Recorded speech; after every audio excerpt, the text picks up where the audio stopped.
What if you had the opportunity to ask one of the visionary pioneers on the menopausal woman's body anything? Well, I did. As the Flipping 50 podcast launches into the second 500 episodes, I'm honored to be joined on this episode by Dr. Christiane Northrup. She is not only articulate and intelligent, who has few insights others do, she is funny.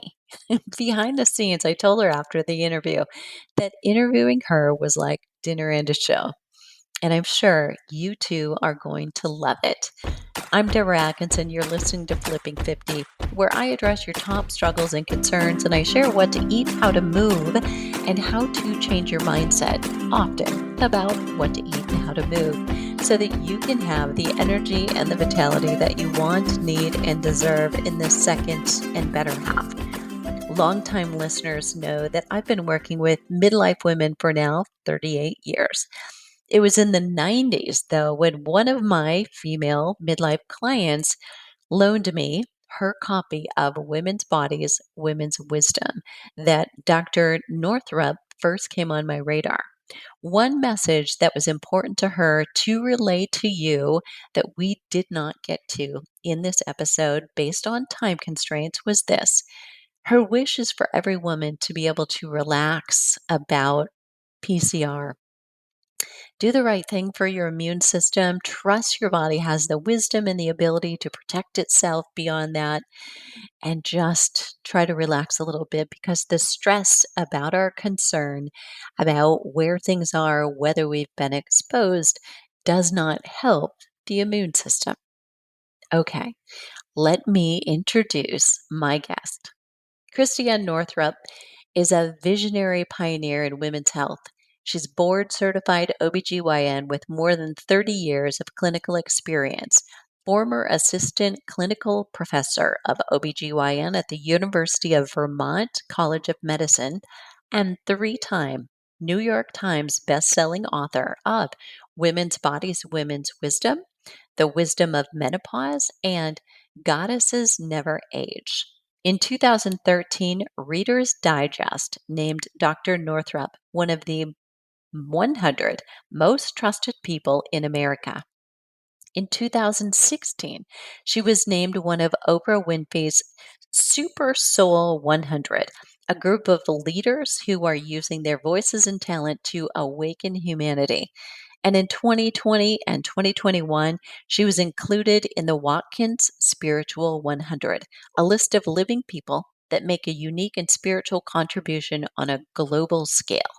Internationally known for her empowering approach, Dr. Northrup embraces medicine that acknowledges the unity of mind, body, emotions, and spirit and teaches women to create health by tuning into their inner wisdom.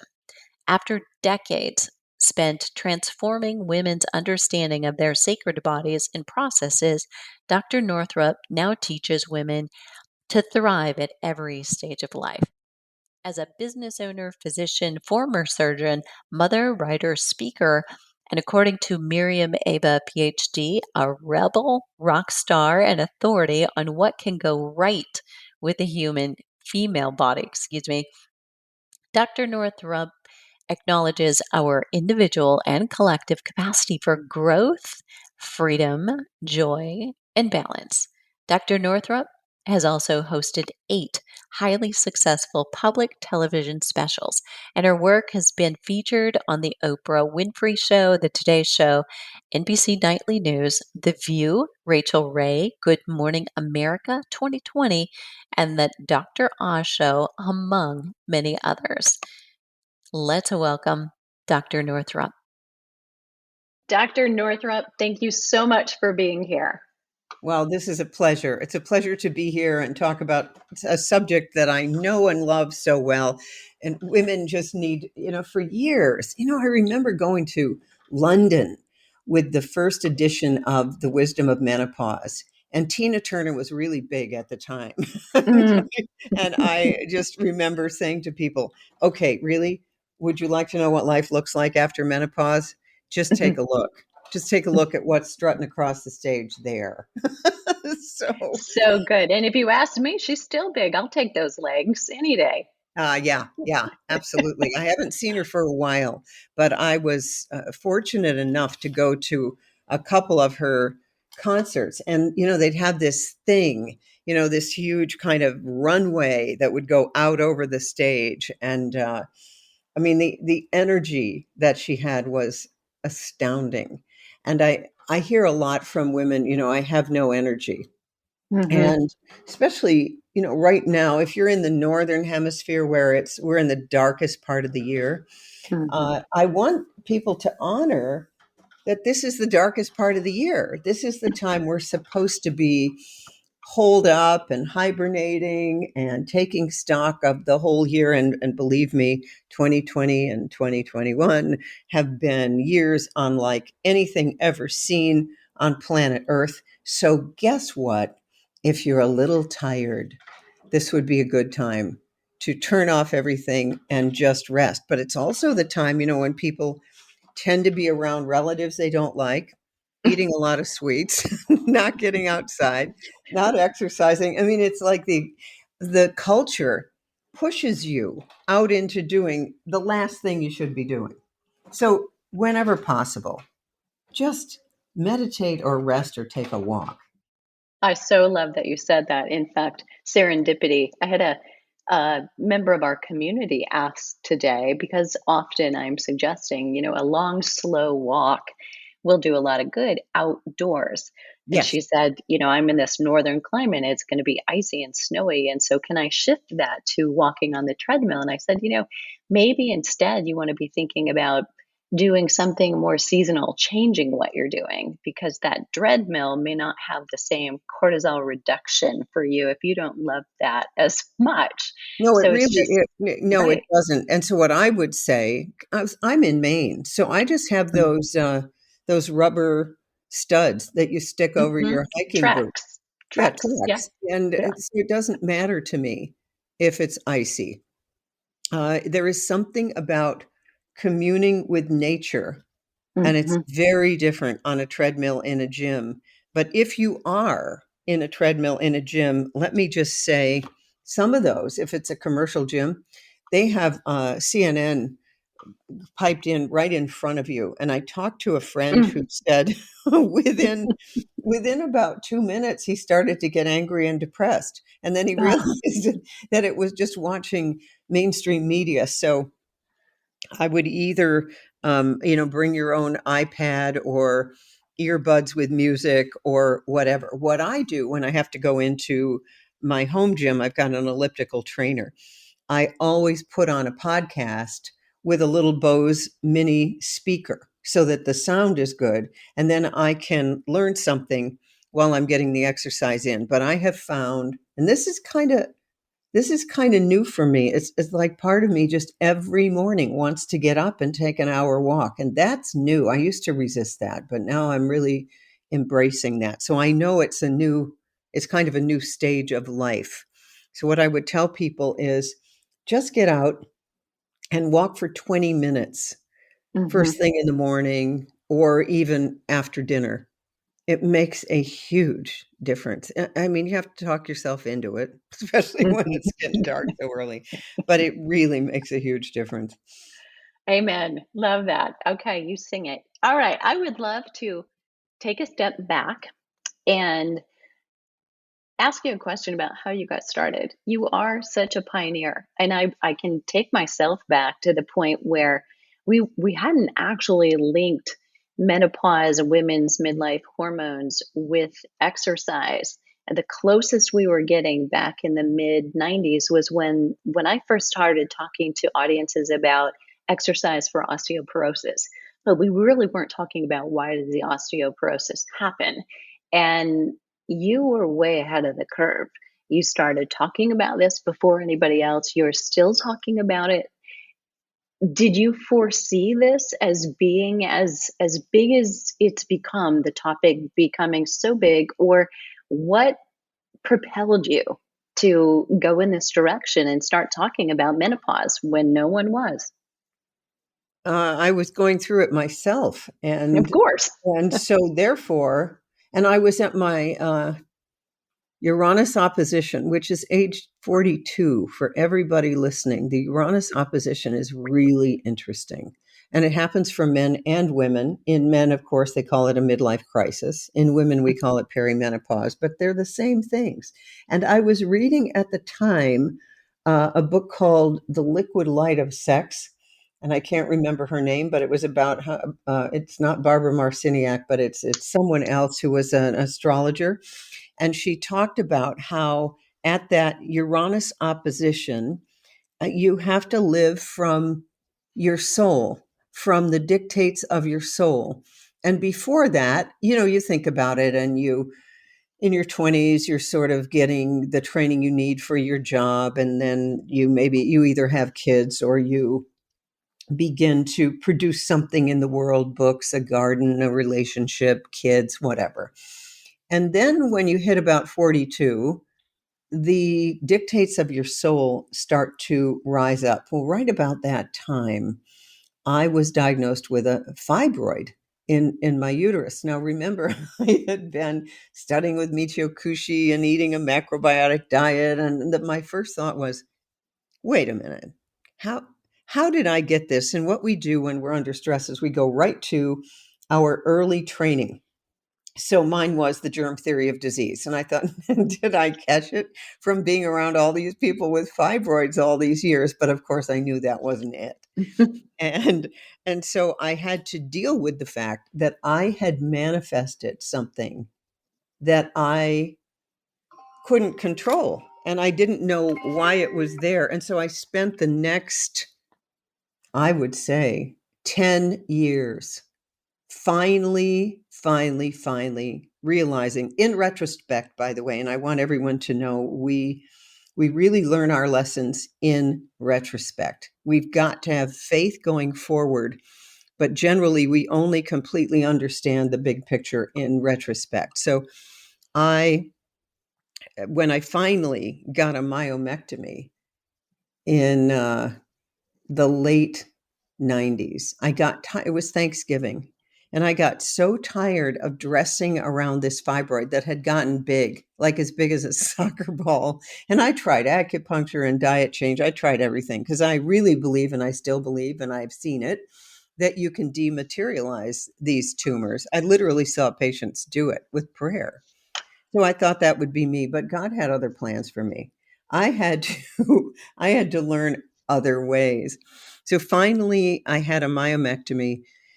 And the thing that I asked before I went under anesthesia, I'd worked with Peggy Huddleston, who wrote Prepare for Surgery, Heal Faster. And she'd done her initial work at New England Baptist Hospital and had people do these healing statements as they went under anesthesia and then as they came out of anesthesia, because it is an amazing moment to insert new beliefs when you're going under anesthesia.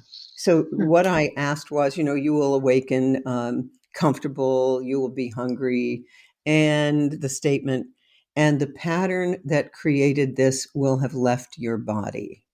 All right, so I asked for that on the way in and the way out. And 2 years later, I was a single woman. So the pattern, Wow. the pattern that had created it was pouring my creative energy and my love into a dead end relationship, which was my marriage. And this is a very, very common pattern. I did not have a conscious equal partnership, and I couldn't, everything that I did to try to change him, sound familiar, ladies? It didn't work.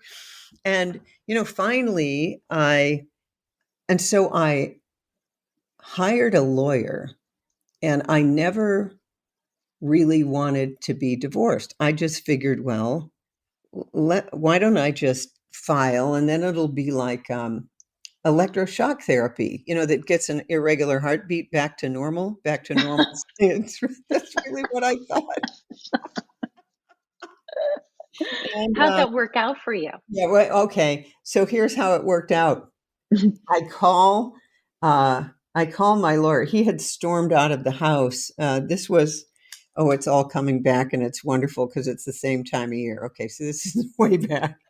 And I was on Oprah for the very first time. And so the way it worked back then is that they'd send someone to do B-roll, where that's you, well, in this case, me, skiing around the backyard. Like, yeah, I just put on my skis and I ski out in the backyard all the time. Like, no. So I'd been on Oprah. They had all this B-roll, all this stuff, and then when the day came to watch the show, okay, so remember, there's no real internet. I get the whole family gathered to sit down and watch me on Oprah, my very first appearance, and he had just come back from some hero trip that I paid for. I used all my frequent flyer miles and, paid for him to go do whatever, some kind of Boy Scout trip. And then the person who was helping us in the house was going to be part of the B-roll. But when you actually see the show, they often will edit out a bunch of the stuff that you thought was going to be in there. So she told her whole family she was going to be on Oprah, but she wasn't in the final cut. So she was angry, stormed out of the house, and it was her job to prepare dinner, but she didn't. My husband at the time, instead of watching me on Oprah, he's wanting me to check something in his ear, and he's talking on the phone. My youngest daughter is angry that she can't go play with a friend because she wants to do that, not watch me on Oprah. And so I've got in my own family, only my oldest daughter ended up watching it with me. And then I came to a home office that I have. I came over and the phone was ringing off the hook. My editor at Random House, the people who helped with the show, everyone saying, "Oh my God, you knocked it out of the park. And wasn't that wonderful?" And in that moment, I'm realizing, oh my goodness, I have created a situation where I have just about zero support from Mm. my immediate family, but I have all this support in the outside world. Now, in my marriage, I never ever wanted to be anything but, Mrs. Da da da the third in that case. I had changed my name except for medicine and all that. I'm a Libra. The marriage was a big deal to me and everything looked good. We had two lovely daughters and a handsome husband and all of that. But on that moment on the Oprah show, the stark contrast of my home and then my outer world life. It was one of those things where, it was, I'll be the little woman. I'll do whatever it takes to keep you happy. Just let me do this hobby out here, changing women's health, because I'm good at it and I like it. That's honest to God where we were. And then it all just fell apart. I was feeling really bad about that, getting no support. And that night, I decided to sleep in the guest room, and I had dreams that someone was in the house with a gun and they were going to kill me. And the next morning, my husband started banging his head against the wall, saying, I don't know what you want. And I said, well, if you keep acting like this, because the kids didn't like where things were and any of that. And my youngest daughter had said, when I go to college, when I leave here, I'm not going to come back and visit for the holidays. It was like, oh boy, oh boy. Mm. Um, and the next morning, he just stormed out of the house. And that's when I called the lawyer just to see if there was something. All I wanted was a separation, like, let's just figure this out. I just want a separation. She said there's no such thing as a legal separation in Maine. So I called our lawyers to file, and I was told, we're not at liberty to talk to you. So I realized he had already called, and that was like a knife in my heart and a bullet. Mm. And so then this sort of divorce proceedings started, but I never wanted a divorce. So we started mediation, and I thought that would work out. But here's the thing. In retrospect, I realize I'm one of those people with super traits. That's what what is her name? Sandra Brown, Women Who Love Psychopaths, called them as super traits of loyalty, um, uh, practicality, can do. It's a subgroup of women who are very good at what they do, but in relationship, they tend to choose fixer uppers, people that they think they can help. And in medical school, my husband had caught me, listen to this one, everyone, caught me reading a book on angels. And he said, I cannot believe a woman of your intelligence would read this crap. And here's what I thought. This was what was going through my mind. Oh, he clearly will be much happier when he realizes the truth of the divine world. And I will help him with that. I can save him from his unhappiness, right? Plus, Uh, he served me well during all that time in the beginning of my career. He made me look normal. I mean, we looked kind of like a normal family. Um, and, so what I was doing was after perimenopause started, when you begin to really wake up to your soul's purpose, I knew, this is what I tell women, I knew exactly what to do to keep him happy. I knew how to do it. I just got tired of doing it. And so years later, I wrote a book called Dodging Energy Vampires, which was about the personality disorder in the room, which 1 in 5 people has. It was just, he had narcissistic traits. I wouldn't say he was a full blown narcissist, but definitely self centered narcissistic traits. And we did 3 years of couples therapy. I paid for everything. He'd end up with crocodile tears, crying, and not say anything. And so the word on the street was, oh, you became rich and famous and threw him to the curb. Nothing could have been further from the truth, but I had to go through the whole thing you go through, like, oh God, I'm a divorced woman, I'm tainted, all of the rest of it. But that was really the beginning of me writing the Wisdom of Menopause. I sort of woke up and I said, oh my God, I get what it's about. It's not just like the Women's Health Initiative. Oh, everyone needs Premarin and Provera. This is the biggest wake up call revolution of your life. This is where you come to a crossroads, grow or die. And it was during those early years post divorce that I, like so many other women, I'm thinking, oh my God, did he ever really love me? Because he was remarried in like 15 minutes and had another daughter. And, it's like a soap opera, for heaven's sakes. well, and so many listeners are feeling relieved and loving you right now for not being perfect behind the scenes and just laying it out like it was. And I so love that you've done that. When you compare where things were when you first started diving into the research and the wake up and what was happening, and you compare that and where people were in their thoughts and mindset about menopause to now, Oh my God. do Right. you like what you see? How do you describe that? Well, here's what's so interesting. So when I was in it, I also had been introduced to Joel Hargrove, who ran the Vanderbilt Menopause Center, and I just loved this guy. He and his roommate Joe Delk started Delk.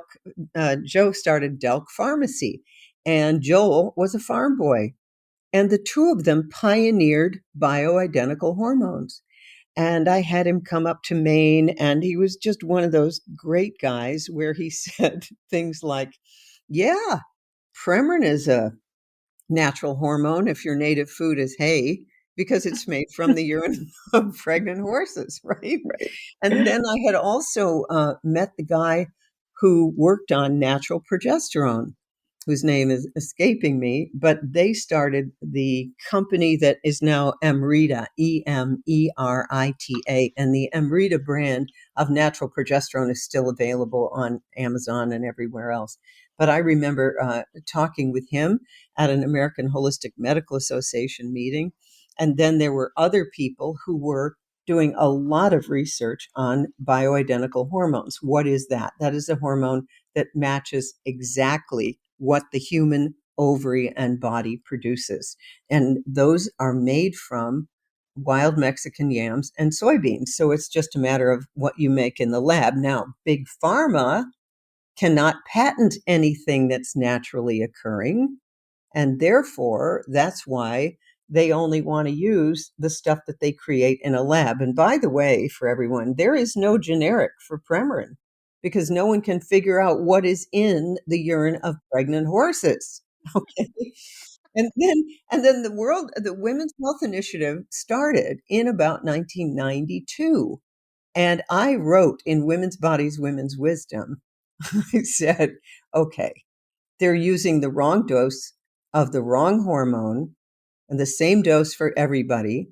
And so what they're trying to find out, which is, should everyone be on estrogen to prevent heart disease? They're never going to be able to find it out. So that was in 94. Women's Bodies, Women's Wisdom comes out with a big chapter on menopause. Sure enough, in 2002, I'm on a whale watch in Cape Cod Bay, and the Wall Street Journal calls me and they said, we have stopped the Women's Health Initiative prematurely. We are finding that too many women are getting strokes and heart disease because of the use of what they were using.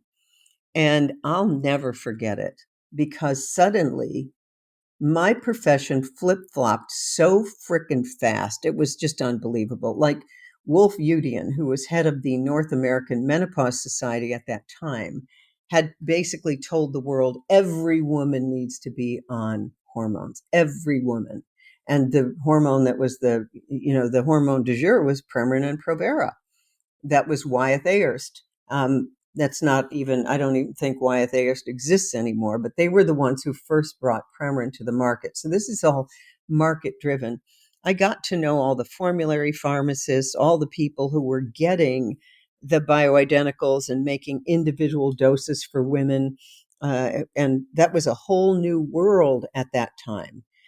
And I saw that it worked way, way better. And then I watched my profession just tell women, stop taking this stuff, cold turkey, and scaring them to death and the whole thing. And quite frankly, we don't seem to be any further along than we were then because although, let me just say this, we have the Vivel dot, we have Climera. These are transdermal 17 beta estradiol. So those are natural hormones. And we have a lot more OBGYNs prescribing the natural stuff. But true to form, Big Pharma is trying to shut down all the formulary pharmacies and trying to shut down all of the bioidenticals. So it's hard for me to believe that we're going through the same thing where because anything where anyone else has a market share other than Big Pharma, they're going to try to vilify. Oh, these are dangerous.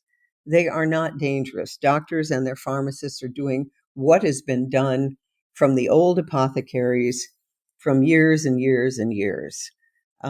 So what I see now is that we have way more media savvy influencers who are talking about menopause and building platforms to help women through it.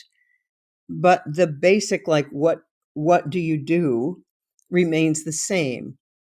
And the key issue goes back to that Uranus opposition, which is you need to pay attention to the dictates of your soul.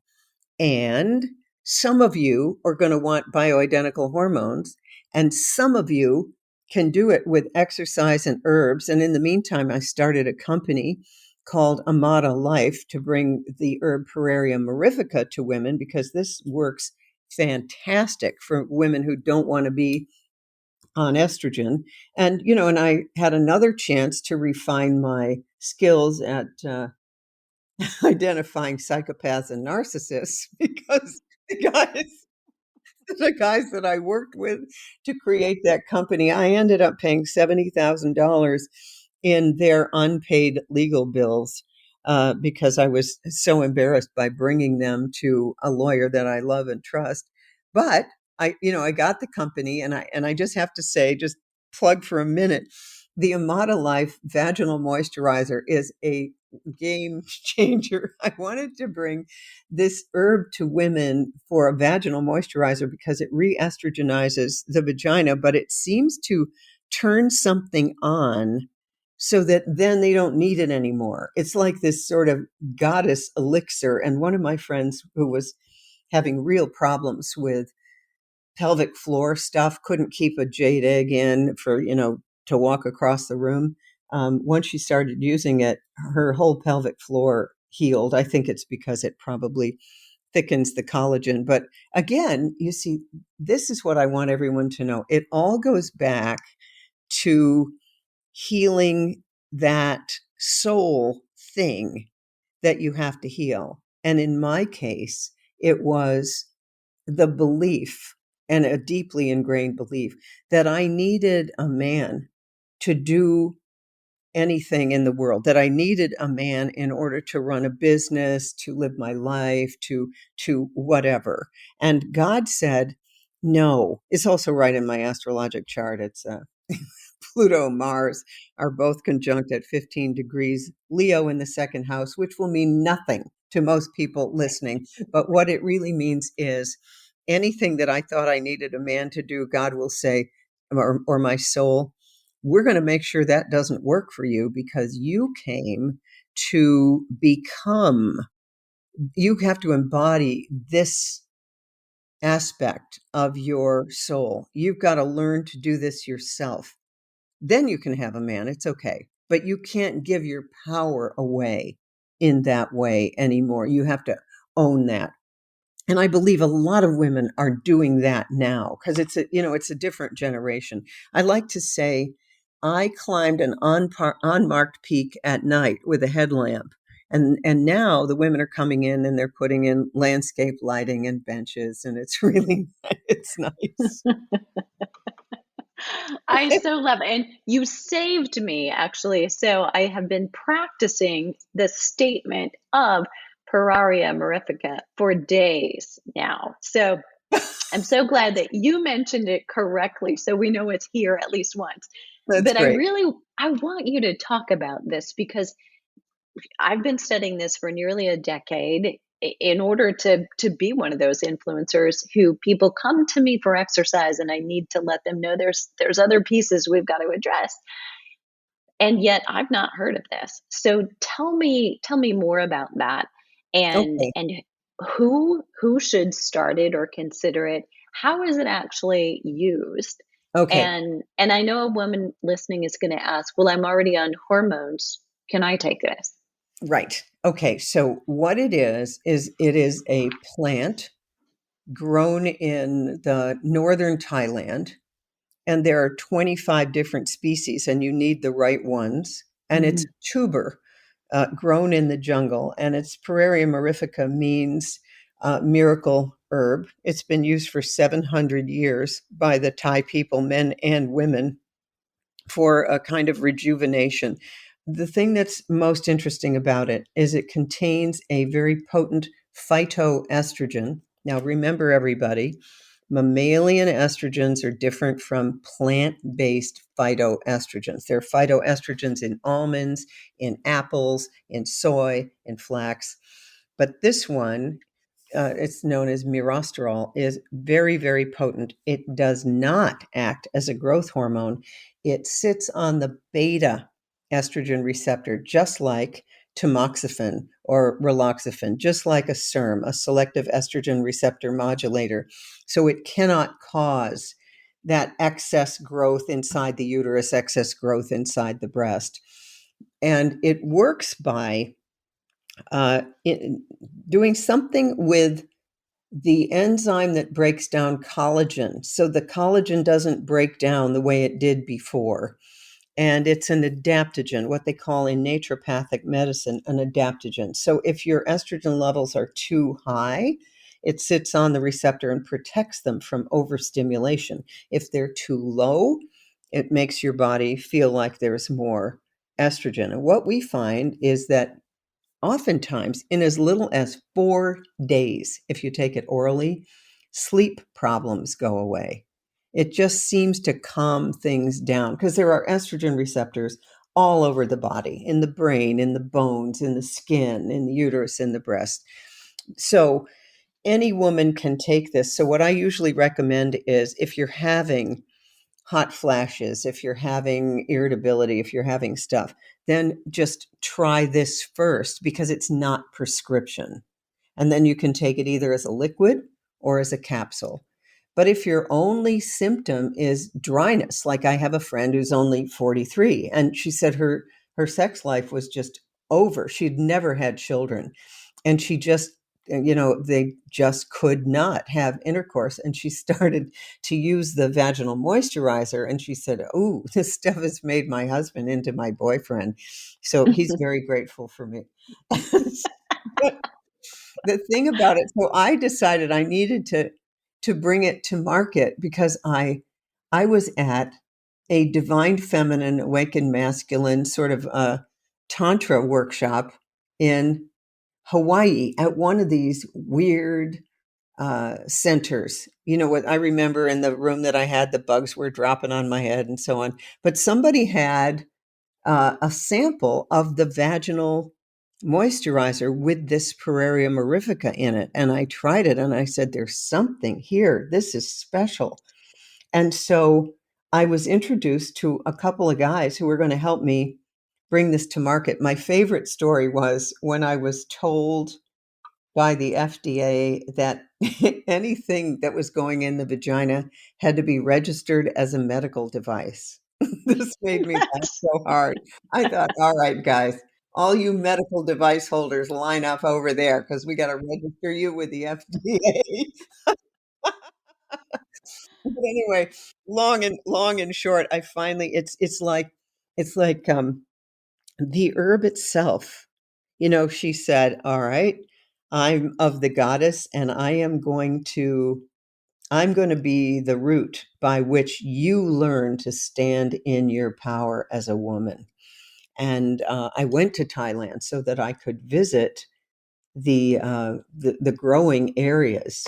And I went with the man who was the absolute man of my dreams, a photographer, and we took some pictures of me with the plant. And I remember once just standing there in the jungle, and it was right where those Thai boys were trapped in the cave. Do you remember that story? The most amazing story where divers managed to rescue these Boy Scouts in the cave, and it's based on a legend of the goddess in Thailand and all that. But I'm standing there, and I was moved to tears just thanking the plant. So anyhow, finally, we started the company, and our call center is in Mobridge, South Dakota, and you know we're a very small company, but the herb has helped a lot of women. Amata Life, AMATA Life, and that stands for ageless in Thai. So anyway, if you're already on a hormone, what you can do is you can have a 1 month period where you begin to take the Pararia mirifica and then slowly cut back on the prescription hormone. So you can move from one to the other. Generally, you wouldn't need to use both, but you certainly could because they have two completely different methods of operation. But what I say to women, there's never one gold standard. There just isn't. Well, there is. There's the one gold standard, which is what you're doing, exercise. Like I started Pilates. I do Pilates twice a week, classical Pilates. And my Pilates teacher said the number of women who come in and at first they have urinary stress incontinence. 1 in 4 women, by the way, will get urinary stress incontinence unless she works on her pelvic floor. So Pilates does that. Jade egg practice does that. It's very, very important for women to become conscious of their pelvic floors. And let me give you the science here. And the absolute science is that it's women in their 70s, 80s who are having the best sex of their lives. 60s, 70s, 80s. Yeah. Okay, we're going to definitely we'll quote that one all over the place. And so what's behind that? What's behind that, which is very interesting, is that women by that time, they know what pleases them. They have generally explored their own body in a practice I call self-cultivation. I hate the word masturbation. It means to defile with the hand. So it's so negative, right? So generally speaking, what's happened is that women by their 50s, 60s, 70s, they know what they want. And now here's where my message for goddesses never age comes in. So I get divorced and I'm thinking, okay, well, this is not going to be the end. I went home and my brothers went off with their wives and abandoned me, and I was going to be my mother's date because she was widowed at the age of 52. And I realized, oh my God, I'm following along in my mother's footsteps. And she never dated at all after the age of 52. My brothers just became her husbands, which is common. That happens. So I thought, this is not going to be my story. And around then, I met Dr. Mario Martinez, who wrote the Mind Body Code. And Dr. Martinez, the Biocognitive Institute, had studied 700 healthy centenarians all over the world. And he found that they thought completely differently than everyone else. They lived in subcultures of wellness. They didn't state their age, though if you ask them, when did you last go to the doctor? They'd say, my doctors are all dead. And if you'd, and they valued their time. Can I interview you on Saturday? No, that's my tango lesson. And so because of that research, I found his term, growing older is inevitable, aging is optional. And so I began to practice the causes of health. And I began to question the cultural idea that after the age of 50, that was the end for women. They were no longer attractive to men. All men wanted women 20 years younger, that you'd dry up and get depressed and your bones would shrivel and you would have no sex life whatsoever. I set out to prove all of that wrong in my own life. And so I began to teach at Mama Gina's School of Womanly Arts and learned Argentine tango, went down to Argentina to dance tango, all of that stuff. And so I proved to myself that none of that needed to be true. And to this day, I don't give my age. I learned that from Dr. Martinez. But here's what I say to people. Okay, when you go to heaven, this is according to my friend Tommy Rosa, who died and went to heaven. He was resuscitated eventually. But he said everyone's 33. If you die after the age of 33, you revert to 33. If you die before 33, you stay where you are. And so I realized 33 is a spiritual mastery path number. It was the number at which Jesus died. And so it's the symbolic number. So I tell people, no milestone birthdays after 33. You can say you're 33. After that, don't celebrate milestone birthdays, because I learned from Dr. Martinez that our cultural portals are more powerful than our biology. So let's say 35. Let's say you're 35, you haven't met the man of your dreams. You are told that your eggs are now going to shrivel up, that you're not likely to get pregnant, and you better freeze your eggs. Well, I learned at St. Margaret's Hospital for Women with Irish Catholic women that I had to do a hysterectomy to keep them from having a kid every year. And that was in 47 and 48-year-olds. So I knew there was something there. We were literally training our biology to be a certain way because of these cultural portals. I remember coming back from lectures back when before the 9/11, when you could actually meet people at the gate of the plane. And women were meeting other women with all these black balloons because of the woman was having her 40th birthday, right? Right. So I just realized that, and I remember, a big banner on our main street. One of my friends was having her 40th birthday, and someone had put the Grim Reaper and her car going over the hill, you're over the hill. And at the bottom was the Grim Reaper.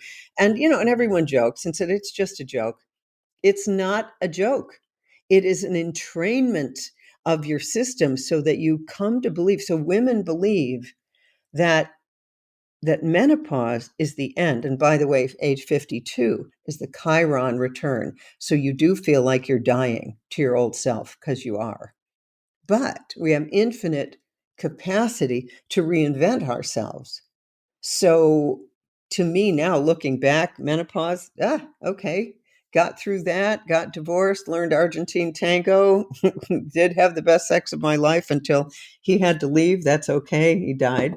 Um, from death with dignity. That's a very long story, but that's how God set me up for the work I'm doing now, because he was a PhD epidemiologist, Harvard trained, worked with the World Health Organization all over the world. And he said to me, you know, you should go up to the legislature and testify about these mandates. We've mandated 72 different shots for kids by the age of 18. And I went to the legislature to give them all the information about why this was not prudent and wasn't necessary. But I had imagine a professor of epidemiology and World Health right in my home. God said, we're going to give you this so you feel really confident about what you're doing. And he went over all of my testimonies, which are all a matter of public record. So I literally fulfilled everything that I was not sure would happen. And I want women to feel that.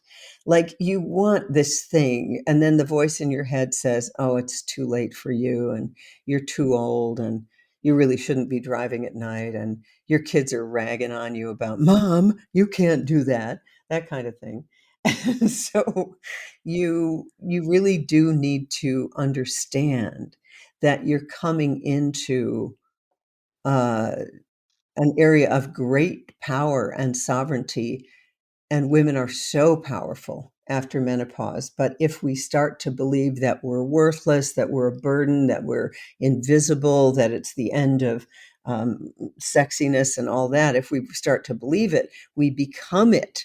And then we become a problem, instead of, okay, what have I always wanted to do, and how am I going to set about doing it?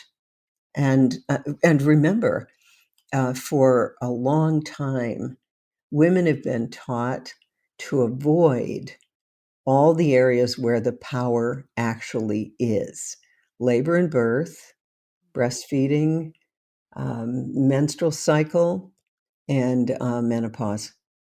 These are all power portals that we're taught to be afraid of, or they get denigrated. The more power, the more denigration. So we've got the ending up like, you're going to be a lot of women listening are going to have this one. I'm going to be alone out on the street. And I once said, yeah, I worry I'm going to be alone out on the street in a box. And a friend of mine goes, you have a box?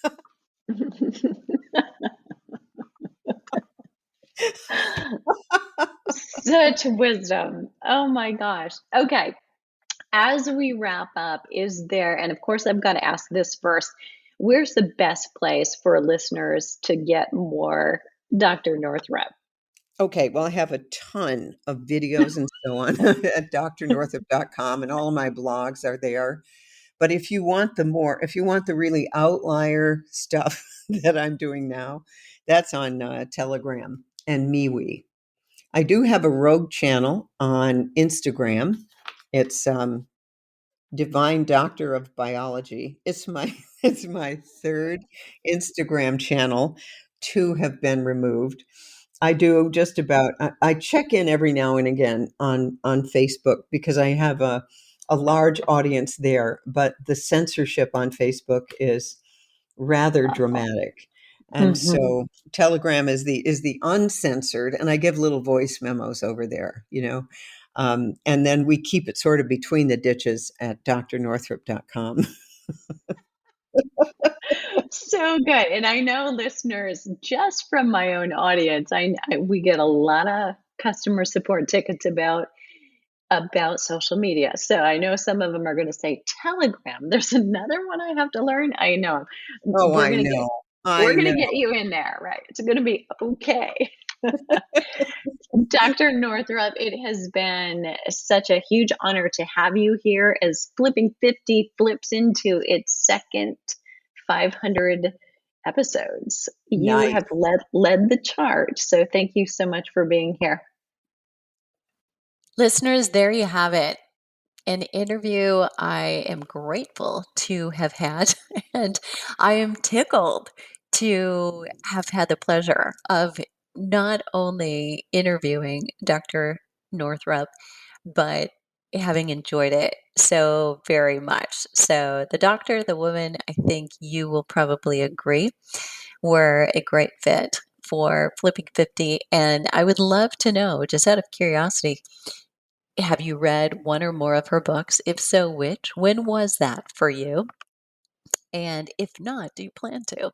You can leave your comments below the show notes. I love hearing from you, and I love knowing that you've actually listened and that something struck a chord, woke you up, made you curious, maybe even made you upset, but actually shook you just a little about the expectations in menopause.